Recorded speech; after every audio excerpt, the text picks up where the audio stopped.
Dear students, good morning. Welcome to our history class.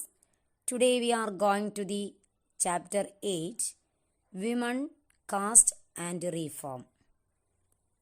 So, in this chapter, first we'll see how the women left 200 years before and how they started to change when many reformers protested against old traditions. We'll see how the reformers changing the lives of widows, how the girls begin go to school, and we'll see women rights about women. That is, women also who encourage the other women. Other than this, we'll see about caste and social reform, how they were caste inequalities and how the low caste people demanded for inequality and injustice, that discussed about some of the reforms that organized by the reformers. So, you have learned in the previous class social evils like caste system, practice of sati, child marriage, etc. Now, let us learn about working towards change. Working towards change. The attitude towards women and social customs started changing from the early 19th century. The changes took place due to various reasons. Okay. One important reason for this was the development of new forms of communication. Awareness was created among women and the society in general as people started reading more and more. What were the new forms? People started reading books, newspapers, magazines, leaflets and pamphlets as they were much cheaper by then. Okay.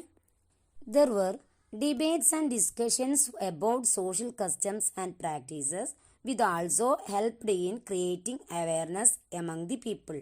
Ordinary people could read and many of them could also write and express their ideas in their own languages.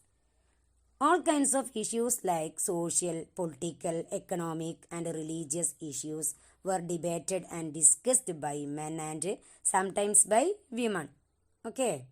These discussions brought about many changes in the Indian society. Okay. These debates were often initiated by Indian reformers and reform groups. Rajaram Mohan Roy. One such reformer was Rajaram Mohan Roy. He founded a reform association known as the Brahma Sabha, later known as the Brahma Samaj in Calcutta, in which year 1828. Okay. People such as Ram Mohan Roy are described as reformers because they felt that changes were necessary in society and unjust practices needed to be done away with. They thought that the best way to ensure such changes was by persuading people or encouraging people to give up old practices and adopt a new way of life. Rajaram Mohan Roy wanted to spread the knowledge of Western education in the country and bring about greater freedom and equality for women. Okay, he wrote about the way women were forced to bear the burden of domestic work, confined to the home and the kitchen, and not allowed to move out and become educated. Changing the lives of widows. Rajaram Mohan Roy was well versed in Sanskrit, Persian, and several other Indian and European languages. Rajaram Mohan Roy was particularly moved by the problems widows faced in their lives. Okay. Mohan Roy pointed out to the people that sati was not practiced during the olden days. Through his writings, he opposed the practice of sati. As then, British were also opposed to the practice of sati. They supported Roy and a law was passed banning sati in the year 1829. The approach taken by Rajaram Mohan Roy was used by later reformers as well whenever they wished to challenge a practice that seemed harmful. They tried to find a verse or sentence in the ancient sacred texts that supported their point of view. Okay. They then suggested that the practice as it existed at present was against the early tradition. What was the practice of sati? Do you know? practice of burning the wife on her husband's funeral pyre. Okay, that is practice of sati. Hook singing festival. Let's see. In this popular festival, devotee underwent a peculiar form of suffering as part of ritual worship. With hooks pierced through their skin, they sung themselves on a wheel. Please look at picture. In the early 19th century, when European officials began criticizing Indian customs and ritual as barbaric, this was one of the rituals that came under attack. Okay. So let's see one example. Ishwar Chandra Vidyasagar. Ishwar Chandra Vidyasagar, one of the most famous reformer. He suggested that widow could remarry. His suggestion was adopted by British officials and a law was passed in 1856 permitting widow remarriage. Okay, please note that in 1856 permitting widow remarriage. Understand? Many were against the remarriage of widows.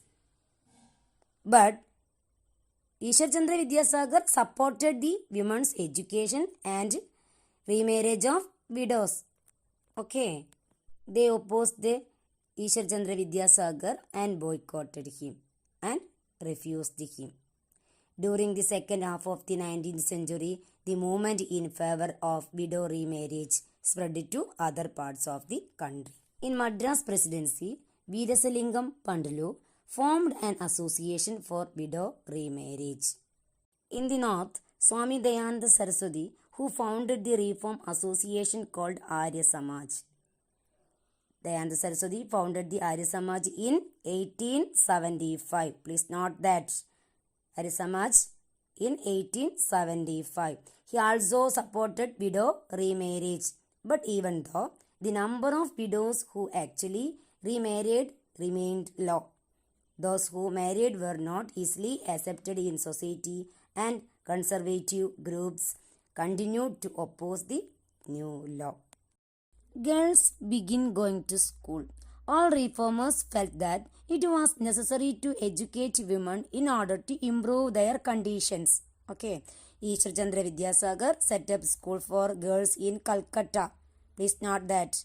Veerasalingam established a girls' school at Devaleshwaram and Rajamundry.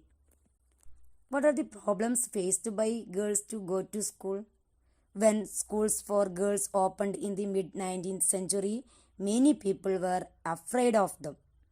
Okay, they feared that schools would take girls away from home, prevent them from doing their domestic work.